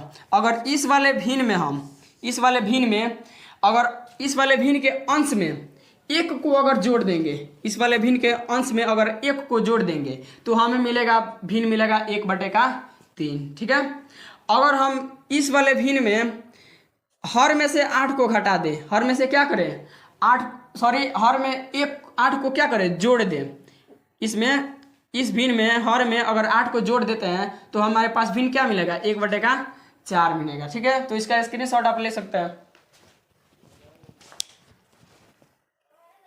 चलिए एक्सरसाइज 3.5 के क्वेश्चन नंबर 4 के थर्ड पार्ट को देखते हैं, इसमें क्या दिया है। चलिए क्वेश्चन को पढ़ते हैं। पहले दिया है, यश ने एक टेस्ट में 40 अंक अर्जित किए जब उसे प्रत्येक सही उत्तर पर 3 अंक मिले तथा अशुद्ध उत्तर पर 1 अंकों की कटौती की गई। यदि उसे सही उत्तर पर 4 अंक मिलते तथा अशुद्ध उत्तर पर 2 अंकों की 2 अंक कटते तो 50 अंक अर्जित करते। ठीक है, तो बोला गया कि बताइए कि टेस्ट में कितने प्रश्न थे। तो इसके लिए सबसे पहले हम मान लेंगे यहाँ पे, तो चलिए इसको सॉल्व करते हैं। मान लेंगे, माना कि सही उत्तर की संख्या, सही प्रश्नों की संख्या लिखेंगे, प्रश्नों की संख्या मान लेंगे, सही प्रश्नों की संख्या इज इक्वल टू x मान लेंगे। ठीक है, और अशुद्ध प्रश्नों की संख्या, अशुद्ध प्रश्नों की संख्या, अशुद्ध प्रश्नों की संख्या को हम मान लेंगे y। ठीक है, हमने मान लिया कि जो सही प्रश्न है ना उनको x माना और जो अशुद्ध प्रश्न यानी गलत प्रश्न है उनको y मान लिया। अब आप पूछेंगे कि ये मानने से हमें क्या फ़ायदा है, हमें तो निकालना है कि टेस्ट में कुल कितने प्रश्न हैं। ठीक है, तो आपको हम बता दें कि अगर मान लीजिए आपने कोई टेस्ट दिया जिसमें 10 प्रश्नों को आपने सही किया और 5 प्रश्नों को गलत किया, और आपने क्या किया है, पूरा का पूरा क्वेश्चन सॉल्व किया है, जिसमें से 10 आपका प्रश्न क्या हुआ है, सही हुआ है और 5 गलत हुआ है। तो आपसे अगर पूछेंगे कि आपके टेस्ट में कुल कितने प्रश्न थे, तो आप बोलेंगे कि हमने तो सब क्वेश्चन को सॉल्व किया है जिसमें से 10 सही हुआ है और 5 गलत, तो आप बोलेंगे कि कुल 15 प्रश्न हैं। हमारे टेस्ट में कितने प्रश्न थे, तो कुल 15 प्रश्न थे। इसी प्रकार से हमने यहाँ पे सही प्रश्नों की संख्या को x माना है और अशुद्ध प्रश्नों की संख्या को y माना है। अगर हम किसी प्रकार से x और y का मान निकाल लेते हैं और दोनों को जोड़ देंगे तो हमें क्या निकलेगा, टेस्ट में कितने प्रश्न है ये हमें पता चल जाएगा। यहाँ से निकलेगा सही प्रश्नों की संख्या, यहाँ से गलत प्रश्नों की संख्या, और दोनों को जोड़ेंगे तो पता चलेगा कि टेस्ट में कुल कितने प्रश्न थे। ठीक है, तो चलिए आगे सॉल्व करते हैं इसको। आगे दिया है कि क्वेश्चन में पढ़ेंगे, पहले बोला जा रहा है कि यश ने एक टेस्ट में 40 अंक अर्जित किए। यश नाम का कोई लड़का है जो 40 अंक क्या करता है, अपने टेस्ट में अर्जित करता है। जब उसे प्रत्येक सही उत्तर पर कितना अंक मिलते हैं, तो 3 अंक मिलते हैं प्रत्येक सही उत्तर, यानी कि एक अंक अगर एक प्रश्न को अगर सही करता है तो उसको 3 अंक मिल जाएंगे, 2 अंक, और एक अगर अशुद्ध प्रश्न पर उसको 1 अंक की कटौती होती है। अगर कोई गलत कर देता है प्रश्न, एक प्रश्न गलती कर देगा तो उसमें से 1 अंक कट जाएगा। फिर 2 अगर प्रश्न करता है तो 2 अंक, गलत अगर करता है 2 प्रश्न तो उसमें से 2 अंक कटेगा। इसी प्रकार से उसका अंक कटता है, ठीक है। तो हमें इसको सॉल्व करना है यहाँ से। तो इस प्रकार से जब कॉपी चेक होता है ना, तो क्या होता है इसमें, अगर एक सही प्रश्न करेगा तो उसको 3 अंक मिलेगा, 2 सही प्रश्न करेगा तो इसे 6 अंक, इसी प्रकार से बढ़ता जाएगा। अगर एक प्रश्न को गलत कर देता है तो उसको 1 अंक की कटौती हो जाती है। इस प्रकार से कॉपी चेक होता है तो उसको 40 अंक मिलता है। कितना मिलता है? 40 अंक। तो चलिए हम देखते हैं आगे। यहाँ पे लिखेंगे प्रश्न से, लिखेंगे प्रश्न में क्या बोला गया है कि अगर 1 अंक सही करता है, एक प्रश्न को सही करता है तो 3 अंक मिलता है, एक प्रश्न को अगर सही करेगा तो 3 अंक मिलेगा। तो यहाँ पे हमने माना है कि सही प्रश्नों की संख्या x, अगर एक प्रश्न को सही करेगा तो एक प्रश्न को सही करने के लिए उसको 3 अंक मिलेगा, 2 अगर प्रश्न को सही करेगा तो 6 अंक मिलेगा, 3 प्रश्न सही करेगा तो 9 अंक मिलेगा। इसी प्रकार से अगर y प्रश्नों को सॉल्व अगर सही करेगा तो उसको कितना अंक मिलेगा, तो y प्रश्न की संख्या कितना है, सॉरी x प्रश्न की संख्या है गुणा, और एक प्रश्न को सही करता है तो कितना अंक मिलता है, तो 3। तो y प्रश्नों को सही करने के लिए उसको 3x मिलेगा अंक, ठीक है। तो यहाँ पे 3x हो गया, इसको क्या लिखेंगे, 3x लिखेंगे। सही प्रश्न का अंक ये है, ठीक है। सही प्रश्न जितना किया उसका अंक 3x मिला। अब देखिए, अब गलत कितना कर देता है, तो y माने हैं गलत, यानी कि अशुद्ध प्रश्नों की संख्या को y माने हैं, और एक अशुद्ध प्रश्न के लिए 1 अंक की कटौती होती है, तो 2 अशुद्ध प्रश्न के लिए 2 अंकों की कटौती होगी, 2 अंकों की कटौती होगी। इसी प्रकार से y प्रश्नों के लिए कितने अंकों की कटौती होगी, तो y में 1 से गुणा करेंगे तो y अंकों की कटौती होगी। तो y अंकों की क्या होगी, कटौती होगी। कहाँ से कटौती होगी, तो उसके सही प्रश्नों के अंकों में से ये कटेगा, सही प्रश्न के अंकों में से कटेगा, तब इस कंडीशन में उसको 40 अंक प्राप्त होता है। तो इसको समीकरण 1 मान लेंगे हम, ठीक है। क्या हुआ, हमने माना कि सही प्रश्नों की संख्या x है और एक सही प्रश्न के लिए 3 अंक मिलते हैं, तो x प्रश्न के लिए कितना अंक मिलेगा, 3x, और एक अशुद्ध उत्तर के लिए उसको 1 अंक की कटौती होती है। तो हमने अशुद्ध उत्तरों की संख्या कितना माना है, y माना है, y अशुद्ध प्रश्नों की संख्या y माना है। तो एक अशुद्ध प्रश्न पर 1 अंक की कटौती होती है, तो y अशुद्ध प्रश्नों पर कितना अंक की कटौती होगी, तो y, और ये कहाँ से कटौती होगी, तो सही प्रश्नों के अंकों में से ये अंक कटेगा, ठीक है। तो इसके बावजूद उसको 40 अंक मिलते हैं। तो आगे देखिए क्या दिया है, आगे दिया है कि यदि बोला जा रहा है, यदि उसे सही उत्तर पर 4 अंक मिलते, आगे बोला जा रहा है कि यदि उसको सही उत्तर पर 4 अंक मिलते तथा अशुद्ध उत्तर पर 2 अंकों की कटौती होती। आगे बोला जा रहा है कि यदि उसको एक सही उत्तर करता तो उसको 4 अंक मिलते हैं, और एक गलत अगर उत्तर करता तो 2 अंकों की कटौती होती। इस कंडीशन में उसको 50 अंक मिल जाते। कितना अंक, 50 अंक। तो यहाँ पे अगला लिखेंगे पुनः प्रश्न से, लिख सकते हैं यहाँ पे पुनः प्रश्न से बोला जा रहा है कि यदि सही उत्तर पर 4 अंक मिलते हैं, तो सही प्रश्नों की संख्या x माने हैं, तो एक प्रश्न सही करेगा तो 4 अंक मिलेगा, तो y प्रश्न को सही करेगा तो कितना अंक मिलेगा, तो 4x, सॉरी y हम बोल दिए, वहां पे x है, यहाँ पे x माने हैं, ठीक है। आगे बोला गया है कि अगर अशुद्ध उत्तर पर 2 अंकों की कटौती होती इसको, तो क्या होता, तो अशुद्ध उत्तर पर 2 अंकों की कटौती कहने का मतलब यहाँ पे y हमारा अशुद्ध प्रश्नों की संख्या है, और 2 अंकों की कटौती होती, एक प्रश्न पर 2 अंकों की कटौती होती, तो y प्रश्नों पर कितना अंक का कटौती होगा, तो 2y अंकों की कटौती होगा। कहाँ से, तो सही अंक प्रश्न के अंकों की संख्या में से ये कटेगा। तो इस कंडीशन में उसको 50 अंक मिलते। ये रहा समीकरण 2 हमारा, ठीक है। अब हमें क्या करना है, किसी विधि से इसको सॉल्व कर देंगे और आंसर हमारा आ जाएगा। चलिए इसको हम विलोपन विधि से सॉल्व करके आपको दिखा देते हैं। सबसे पहले विलोपन विधि में क्या करते हैं, हम किसी एक पद को कैंसिल कर देते हैं, किसी एक पद को कैंसिल कर देंगे। तो किसको कैंसिल करना आसान है, अगर यहाँ पे माइनस का 2y है, यहाँ पर भी अगर 2y कर देते हैं, 2 कर देते हैं, तो क्या होगा, ये दोनों आसानी से कट जाएगा। इसके लिए करना क्या होगा हमको, तो जितना कम है ना, ये वाला जितना इससे कम है उतना इसमें गुणा करना पड़ेगा। तो अगर इसमें 2 से हम गुणा कर देते हैं तो ये क्या होगा, y वाला पद बराबर हो जाएगा। तो यहाँ पे अब क्या लिखेंगे हम, यहाँ पे लिखेंगे समीकरण 1 में गुणा करके हमने 1 में 2 से गुणा करके हमने घटा दिया समीकरण 2 से, ठीक है। समीकरण 2 को लिख देते हैं यहाँ, ठीक है। और समीकरण 1 में 2 से गुणा करेंगे तो कितना होगा, 3 दूने 6x होगा माइनस का 2y, यहाँ से 6x माइनस 2y इस इक्वल टू कितना होगा, 40 में 2 से गुणा करेंगे तो 80 आएगा, 80 आ गया। दूसरा इक्वेशन क्या है हमारे पास, तो 4x minus 2y is equal to 50, 4x minus 2y is equal to 50 यानी कि 50। घटाते समय हम जानते हैं चिन्ह को चेंज करते हैं, प्लस रहेगा तो माइनस होगा, माइनस रहेगा तो प्लस होगा। ये दोनों से ये से ये कट जाएगा, यहाँ से माइनस का 4 और प्लस का 6, इसको सॉल्व करेंगे तो प्लस का 2x आएगा इस इक्वल टू, इसको सॉल्व करेंगे तो कितना होगा, 80 में से 50 को घटाएंगे तो 30 आएगा।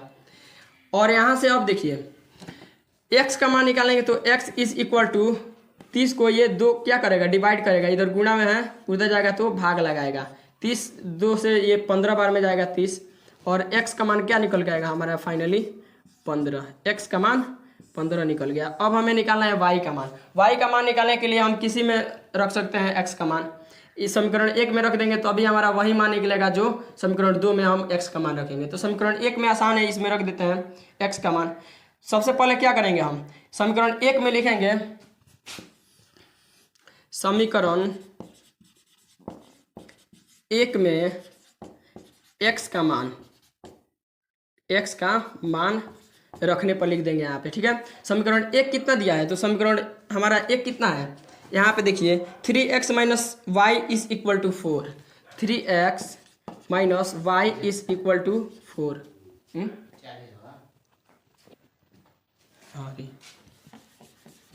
यहाँ पे समीकरण 1 देखिए क्या दिया है, 3x minus y is equal to 40 दिया है, 3x minus y is equal to 40 यानी कि 40 दिया है। यहाँ पे हमें x का मान कितना रखना है, तो 15 रखना है, तो 3 का 3 रहेगा और x गुणा में है तो x का मान 15 रखेंगे गुणा में, और माइनस का y हो जाएगा इज इक्वल टू 40, यहाँ से 15 तो यहाँ 45 हो जाएगा, और यहाँ से माइनस का y बचेगा, और ये 45 उधर जाएगा तो क्या होगा, माइनस में 45 हो जाएगा, ठीक है।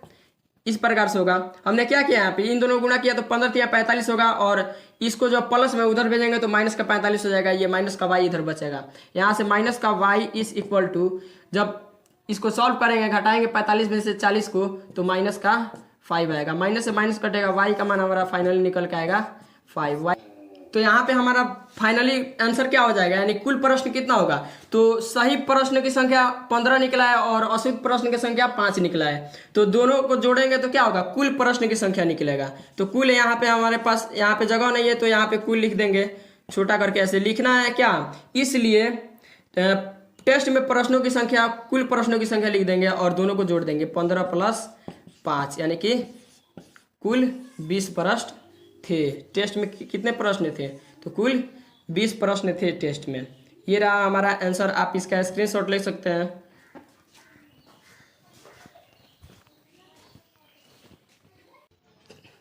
तो चलिए क्वेश्चन नंबर 4 के चौथे पार्ट को हम देखते हैं। चौथे पार्ट में क्या दिया है, इसमें दिया गया है कि एक राजमार्ग पर 2 स्थान ए और बी 100 किलोमीटर की दूरी पर हैं।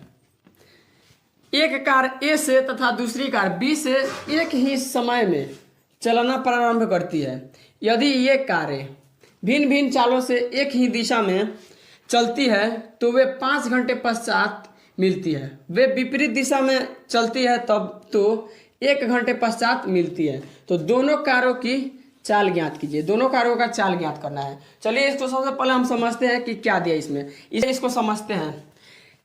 यहाँ पे 2 स्थान है, ठीक है, ए और बी करके। यहाँ पे क्या है, 2 स्थान है, ये ए रहा ये बी रहा, ठीक है। इन दोनों स्थानों के बीच का जो डिस्टेंस है ना वो है 100 किलोमीटर, 100 किलोमीटर दिया है, ठीक है।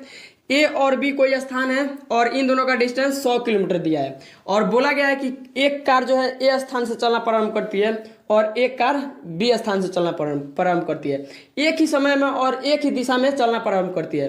तो बोला गया है कि 5 घंटे पश्चात यानी बाद में ये किसी स्थान पर जाकर ये मिल जाती है। तो हमने मान लिया कि ये वो वाला जो जहाँ पे ये दोनों कार मिलेगा वो वाला स्थान को हम सी मान लेते हैं। मान लिया कि यहाँ पर वो दोनों कार क्या होगा, आकर मिल जाएगा। तो यहाँ पे अब देखिए क्या दिया है, 5 घंटे पश्चात क्या हुआ, यहाँ पे दोनों कार मिल गया। इसको चलिए अब हम सॉल्व करते हैं। सबसे पहले मान लेंगे, माना कि ए स्थान से चलने वाली कार की चाल, स्थान से चलने वाली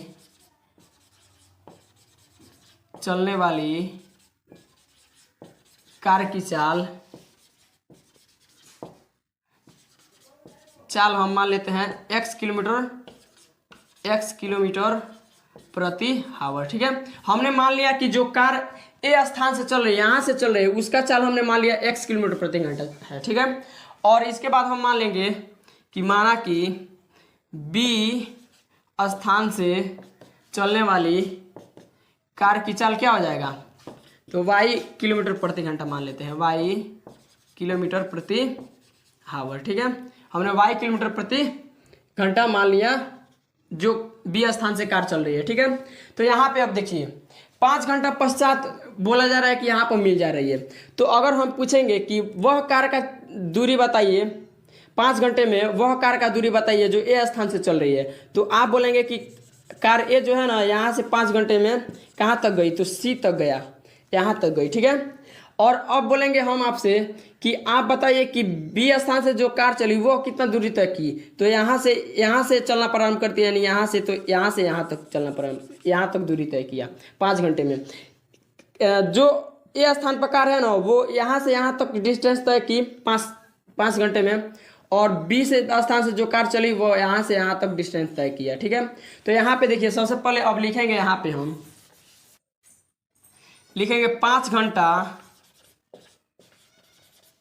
5 घंटे में कार ए द्वारा लिखेंगे तय की गई दूरी, ठीक है, लिखेंगे 5 घंटा में कार ए द्वारा तय की गई दूरी, जो यहाँ से कार चला है उसका दूरी क्या होगा। तो यहाँ पे हमने दूरी का फॉर्मूला क्या होता है, दूरी का, तो दूरी इज इक्वल टू होता है चाल गुने समय। तो चाल कितना है, तो x माने हैं हम यहाँ पे, कार ए स्थान से जो चल रहा है कार उसको, और समय कितना है तो 5 घंटा, तो 5x दूरी हो जाएगा। ठीक है, इसका दूरी कितना हुआ, तो 5x। इसी प्रकार से 5 घंटे में कार बी द्वारा तय की गई दूरी क्या हो जाएगा, तो 5y हो जाएगा। ठीक है, 5y हो जाएगा। इन कार ए द्वारा तय की गई दूरी 5 घंटे में इतना है, और कार बी द्वारा तय की गई दूरी 5 घंटे में इतना है। अगर मैं पूछूं आपसे कि कार जो यहाँ से ए स्थान से जो कार चल रही है ये यहाँ से यहाँ तक डिस्टेंस तय की, ठीक है, और कार बी जो स्थान बी से चल रहा है कार वो यहाँ से यहाँ तक डिस्टेंस तय की, तो कार ए बी से कितना ज़्यादा डिस्टेंस तय की, तो यहाँ से आप देख रहे होंगे, यहाँ से तो यहाँ तक दोनों कार चल रहा है, यहाँ से यहाँ तक, और यहाँ से यहाँ तक की बीच की दूरी कितना है, तो 100 किलोमीटर है। ठीक है, यहाँ से यहाँ तक की बीच की दूरी 100 किलोमीटर है। तो ये दोनों तो बराबर चल गया। ठीक है, ये दोनों तो बराबर चल गया। अगर हम क्या करें, एक जो कार ए स्थान से चल रही है, इसके दूरी में से अगर हम बी स्थान से चलने वाली कार की दूरी को घटा देंगे तो हमारे पास यही बचेगा। ठीक है, अगर वह कार जो ए स्थान से चल रही है इसकी दूरी से, यानी यहाँ से यहाँ तक में से बी स्थान से चलने वाली कार की डिस्टेंस को घटा देंगे तो हमारे पास कितना बचेगा, तो 100 किलोमीटर बचेगा। तो यहाँ पे प्रश्न से लिखेंगे,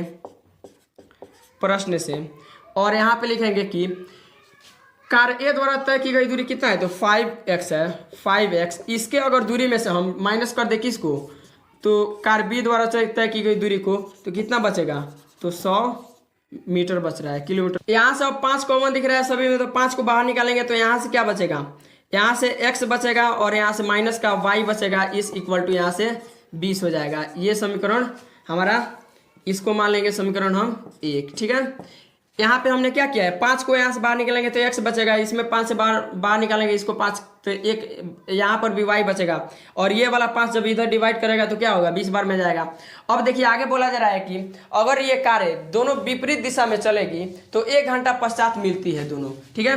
तो यहाँ से एक कार चलती है, एक यहाँ से चलती है, ये इधर जाए अगर और यहाँ से ये वाला कार इधर आए तो मान लीजिए यहाँ पर मिलती है, ठीक है, 1 घंटा पश्चात। तो कार्य ए द्वारा तय की गई दूरी कितना होगा, तो चाल कितना है, तो x माने हैं यहाँ पे, और समय कितना लग रहा है 1, यानी चाल में जब 1 से गुणा करेंगे हम तो हमारा दूरी निकलेगा, तो x में 1 से गुणा होगा तो x आएगा, ठीक है। तो कार्य ए द्वारा तय की गई दूरी कितना हो जाएगा x, और कार्य बी द्वारा तय की गई दूरी हो जाएगा y, हमारा y हो जाएगा। y कैसे, तो कितना है, चाल हमारा माने हैं y और समय कितना है 1 घंटा, y में 1 से गुणा करेंगे तो y आएगा, ठीक है। इन दोनों के बीच का डिस्टेंस, दोनों का डिस्टेंस क्या है, तो 100 किलोमीटर है, दोनों का डिस्टेंस 100 किलोमीटर है। ये हमारा समीकरण 2 तैयार हो गया। अब हमें किसी भी विधि से इसको सॉल्व कर देना है। चलिए इसको सॉल्व करके दिखाते हैं। यहाँ पे हम इसको हम मिटाना चाहेंगे,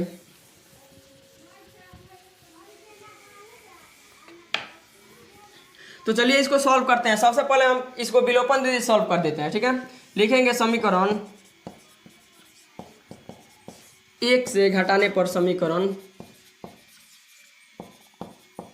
2 से, ठीक है। यहाँ पे लिख देंगे समीकरण 1 को x minus y is equal to 20। दूसरा समीकरण है x plus y is equal to 100, यानी 100, ठीक है। इसको सॉल्व करने घटाते समय चिन्ह क्या होता है, चेंज होता है। ये से ये कट जाएगा, या माइनस का y और माइनस का y जुटेगा तो माइनस का 2y आएगा, इस इक्वल टू, इसको सॉल्व करेंगे तो 100 में से जब 20 जाएगा तो माइनस का 80 आएगा, माइनस से माइनस कटेगा, y का मान यहाँ फाइनली हमारा कितना निकल जाएगा, तो 80 डिवाइडेड बाई 2, यानी कि y से y कटा, यहाँ से 2 से 80 कितना बार में जाएगा, 40 बार में जाएगा, इसलिए हम लिख देंगे यहाँ पे finally y is equal to 40, यानी कि 40, y इज इक्वल टू 40। अब देखिए हमें x का मान निकाला है, तो किसी भी समीकरण में हम क्या करेंगे, y के मान को रख देंगे। तो लिख देते हैं हम समीकरण 1 में रख देते हैं, समीकरण 1 में y का मान, समीकरण 1 में y का मान, समीकरण 1 कितना है,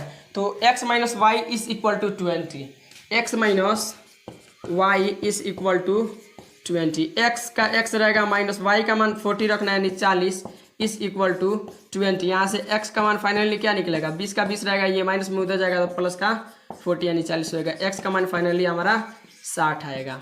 तो x का मान 60, यानी x किसको माने थे हम, तो वह कार जो a स्थान से चलती है, तो x यानी कि 60 है, ठीक है।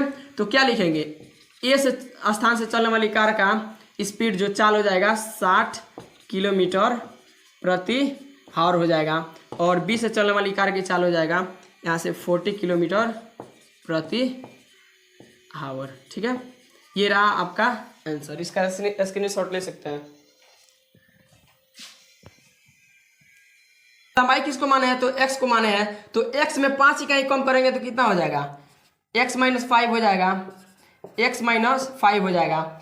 हम माने हैं चौड़ाई को y में अगर 3 इकाई को बढ़ा देंगे, यहाँ पे हम 3 इकाई को बढ़ा देंगे तो क्या हो जाएगा, y प्लस 5 प्लस 3 हो जाएगा, ठीक है। और इसका क्षेत्रफल क्या हो जाएगा, लंबाई गुने चौड़ाई, ये दोनों आपस में गुणा हो जाएगा। अब देखिए यहाँ पे जो क्षेत्रफल है पहले वाला, इसको यहाँ पे लिख लेते हैं। जब हमने क्या किया, लंबाई में 5 इकाई कम कर दिया और चौड़ाई में 3 इकाई को बढ़ा दिया, तो क्या हुआ, ये वाला क्षेत्रफल क्या हुआ, 9 वर्ग इकाई कम हो गया, किससे, इससे, ठीक है। ये वाला क्षेत्रफल जो है, ये वाला क्षेत्रफल से 9 वर्ग इकाई ये वाला कम हो गया, ठीक है। इन दोनों को अगर बराबर करना चाहेंगे हम, इन दोनों को अगर बराबर करना चाहेंगे तो जितना वर्ग इकाई कम है ये वाला ना, उतना वर्ग इकाई इसको भी हमें क्या करना पड़ेगा, कम करना पड़ेगा, या हमें क्या करना पड़ेगा, जितना वर्ग इकाई कम है ये उतना ही वर्ग इकाई इसमें जोड़ देंगे। तो क्या करते हैं, ये वाला 9 वर्ग इकाई कम है तो इसमें अगर 9 वर्ग इकाई अगर माइनस कर देंगे तो क्या होगा, दोनों बराबर हो जाएगा, ठीक है। अब इसको सॉल्व कर देना है। यहाँ से क्या लिखेंगे, एक्स वाई और माइनस का 9 हो जाएगा, इज इक्वल टू, एक्स में वाई से गुणा करेंगे तो एक्स वाई आएगा, और x में जब 3 से गुणा करेंगे तो प्लस का 3x, यहाँ से -5 में जब y से गुणा करेंगे तो माइनस का 5y आएगा, और प्लस माइनस माइनस हो जाएगा, 5 में 3 से तो 15 आएगा।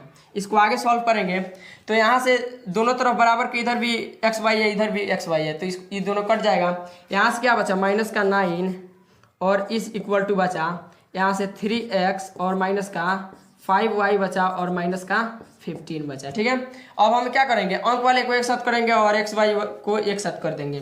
तो चलिए इसको आगे हम सॉल्व करते हैं। यहाँ से माइनस का 9 है तो माइनस का 9 लिखेंगे, और इसको जब इधर भेजेंगे तो माइनस में उधर आएगा तो प्लस में हो जाएगा, प्लस का 15। ठीक है, और इस इक्वल टू इधर क्या बचा, तो 3x minus 5y, 3x minus 5y। ठीक है, इसको जब सॉल्व करेंगे तो कितना आएगा, जब 15 में से 9 को घटाएंगे कितना आएगा, तो 6 आएगा। कितना आएगा, तो 6, और इस इक्वल टू 3x माइनस का 5y। ऐसा करते हैं, इसको इधर कर देते हैं, इसको उधर कर देते हैं। ठीक है, 3x minus 5y is equal to 6 हो जाएगा। ये समीकरण 1 हमारा मिल गया। ठीक है, हमने क्या किया, ये समीकरण हमारा 1 मिल गया। अब आगे क्वेश्चन को पढ़ेंगे। आगे दिया, यदि हम क्या करें, यदि हम लंबाई को 3 इकाई तथा चौड़ाई को 2 इकाई बढ़ा दें, तब बोला जा रहा है क्षेत्रफल जो है 67 वर्ग इकाई बढ़ जाता है। अगर हम क्या कर दें, लंबाई को 3 इकाई और चौड़ाई को 2 इकाई बढ़ा दें तो क्षेत्रफल 67 वर्ग इकाई बढ़ जाती है, यहाँ पे बढ़ जाती है। तो लिखेंगे लंबाई को 3 इकाई तथा चौड़ाई को 2 इकाई बढ़ाने पर, ठीक है, लंबाई को 3 इकाई और चौड़ाई को 2 इकाई बढ़ाने पर, लंबाई कितना है अभी x है, अगर इसमें हम 2 इकाई बढ़ा देंगे, इसमें 3 इकाई बढ़ा देंगे तो x प्लस 3 हो जाएगा। और y कितना है, सॉरी चौड़ाई का मान कितना है, y है, अगर इसमें 2 इकाई बढ़ा देंगे तो y प्लस 2 हो जाएगा। ठीक है, जब ऐसा हो जाएगा तो इसका क्षेत्रफल कितना होगा, लंबाई गुने चौड़ाई हो जाएगा। ऐसा जब किया जाता है ना, तो पहले वाले क्षेत्रफल से ये जो है ना 67 वर्ग इकाई बढ़ जाता है। पहले वाले क्षेत्रफल से क्या होता है, ये वाला 67 वर्ग इकाई बढ़ जाता है। अगर हम इन दोनों को बराबर करना चाहेंगे तो हमें क्या करना पड़ेगा, इसमें 67 माइनस करना पड़ेगा या इसमें 67 जोड़ देंगे, तब ये बराबर होगा, क्योंकि ये वाला कितना है 67 वर्ग इकाई ज़्यादा है। तो इसमें क्या करेंगे, माइनस कर देते हैं, माइनस का 67। ठीक है, इसमें हम इधर प्लस भी कर सकते थे 67 को। ठीक है, अब देखिए यहाँ से क्या हो जाएगा, एक्स वाई बचेगा इस इक्वल टू, इसको सॉल्व करेंगे, एक्स वाई में गुणा करेंगे तो एक्स वाई आएगा, और प्लस का एक्स और प्लस का 2 गुणा होगा तो कितना हो जाएगा, प्लस का 2x, प्लस 3 और प्लस का y गुणा होगा तो प्लस का 3y आएगा, और प्लस का 3 गुना 6 माइनस का 67 आ जाएगा। ठीक है, इसको यहाँ पे देखिए दोनों तरफ क्या है, बराबर के इधर भी एक्स वाई है, इधर भी एक्स वाई है, कट जाएगा। यहाँ से हम क्या करेंगे, अंक वाले को एक तरफ भेज देंगे, एक साइड। ठीक है, तो यहाँ से क्या बचेगा, देखिए इधर तो कुछ भी नहीं है, 0 है, यहाँ से बराबर के इधर 0 लिख देते हैं, यहाँ पे 2x बचा, और यहाँ से प्लस का 3y, और यहाँ से क्या बचा, प्लस माइनस माइनस होगा, घटाएंगे तो माइनस का 61 आएगा। अब हम क्या करते हैं, अंक वाले को इधर भेज देंगे, तो यहाँ इधर भेजेंगे, इसको ऐसा करते हैं, इधर ला देते हैं 2x और प्लस का 3y हो जाएगा, और इस इक्वल टू ये प्लस में उधर जाएगा तो माइनस में उधर जाएगा तो 61 प्लस में हो जाएगा। ये हमारा इक्वेशन 2 निकल गया। ठीक है, तो समीकरण 1 हमारा क्या था, तो 3x minus 5y is equal to 6, और समीकरण निकल के आया 2x plus 3y is equal to 61। तो हम क्या करेंगे, ये दोनों समीकरण को आप किसी भी विधि से सॉल्व कर देंगे। तो चलिए इसको सॉल्व करते हैं। इसके लिए हम इसको रफ करना चाहेंगे, आप स्क्रीनशॉट ले सकते हैं इसका।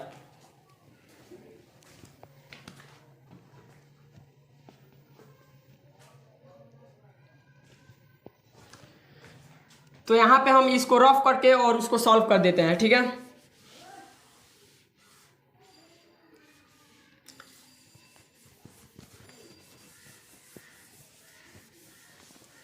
सबसे पहले हम लिखेंगे समीकरण, चलिए इसको विलोपन विधि से हम सॉल्व करके दिखाते हैं। विलोपन विधि में क्या होता है, किसी एक पद को हमें क्या करना पड़ता है, कैंसिल करना होता है, और पद कब कैंसिल होता है, जब वो बराबर हो। जैसे कि हमें x पद को कैंसिल करना है, तो यहाँ 3x है, यहाँ 2x है, तो इनको बराबर करना होगा। बराबर करने के लिए हम क्या करेंगे, इसमें हम यहाँ से 3 है तो यहाँ 3, इसमें समीकरण 2 में हम क्या करेंगे, गुणा 3 से कर देंगे, और यहाँ पे क्या है 2 है तो इधर हम गुणा कर देंगे 2 से। ठीक है, तो ये दोनों बराबर हो जाएगा। अब यहाँ पे लिखेंगे हम समीकरण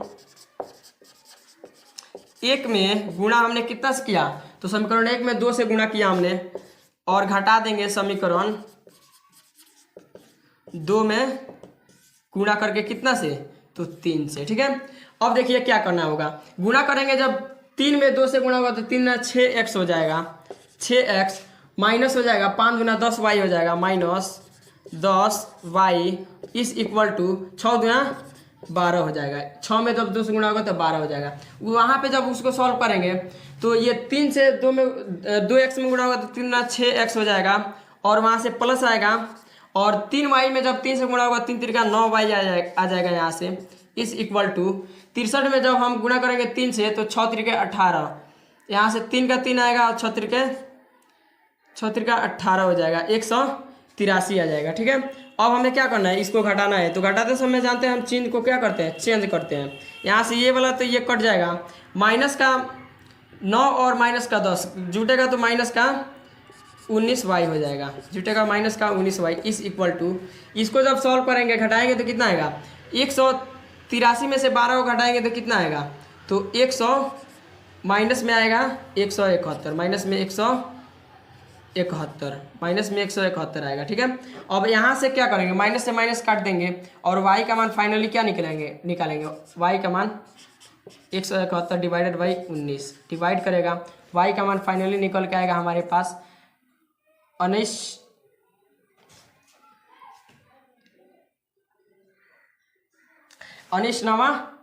9 बार में ये जाएगा, 19 से 9 बार में, तो y का मान फाइनली हमारे पास 9 निकल के आ गया। ठीक है, अब हमें निकालना है x का मान। तो x का मान निकालने के लिए हम किसी भी इक्वेशन में, समीकरण में क्या करेंगे, y के मान को रख देंगे। तो चलिए समीकरण 1 में हम y के मान को रख देते हैं। यहाँ पर लिखेंगे समीकरण 1 में y का मान रखने पर लिख देंगे। ठीक है, समीकरण 1 कितना है, तो 3 है, x है और माइनस का 5y है इस इक्वल टू 6 है। इसमें y का मान कितना रखना है, तो 9 रखना है। 3x का 3x होगा माइनस 5 गुणा में y है तो 9 गुणा करेंगे इस इक्वल टू यहाँ से 6 आएगा। यहाँ से क्या बचेगा, इसको रफ कर देते हैं हम। यहाँ से देखिए अब 3x का 3x इधर आ जाएगा और ये माइनस में है, 9 5 45 हो जाएगा, उधर जाएगा तो प्लस में हो जाएगा। ठीक है, तो इसको हम क्या करते हैं, बराबर कर देते हैं, और 6 का 6 और प्लस का 45। ठीक है, इसको सॉल्व करेंगे तो कितना हो जाएगा, 3x इस इक्वल टू, जब इसको जोड़ेंगे तो कितना होगा, 6 5 11 हो जाएगा, 4 1 5 हो जाएगा। यहाँ से x का मान फाइनली निकलेगा हमारे पास 51 डिवाइडेड बाई 3। ये गुणा में उधर जाएगा तो भाग देगा, 3 से ये कितना बार में जाएगा, 17 बार में जाएगा। यहाँ से x का मान फाइनली हमारे पास निकल के आएगा 17। ठीक है, x का मान 17 हो गया और y का मान कितना आ गया, तो यहाँ पे 9 आ गया। यहाँ पे फाइनली लिखेंगे, बॉक्स ऐसे बनाएंगे एक, और x का मान x इज इक्वल टू लिखेंगे 117 और y इज इक्वल टू लिखेंगे 9। ठीक है, तो ये रहा हमारा आंसर, आप इसका स्क्रीनशॉट ले सकते हैं।